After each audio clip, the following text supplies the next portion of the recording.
Ja tu būtu šobrīd degošā lidmašīnā, un es redzētu, ka tev nav izpletnes mugurā, es ar slapju pieri pienāktu tev vecīt, visi jau ir sen izlekuši, visiem pārējiem ir savu izpletni, tev vajag izpletni, paņem izpletni uzvelc, vai ne? Es tev gribu dot izpletni, ja tu viņu nepaņem, pāc, tu man saraudinās, vecīt, ja tu beigās nomirsti tajā lidmašīnā. Es gribu, ka tu dzīvo beigās, aizvei, apreci savu draudzeni un tā tālāk, vai ne? Tas ir tas, ko es gribu redzēt tavā dzīvē.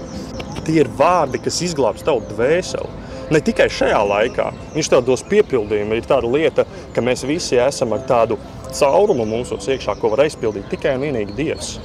Tas ir tas, kam mēs esam paredzēti, lai mums būtu attiecības ar Dievu, un tad pēc tam tālāk arī ar cilvēkiem. Un tas ir tas, ko Dievs tev grib dot. Viņš grib tā kā piepildīt tavu trauku, ierunājies tādu sātu sajūtu tev iedot, vai ne?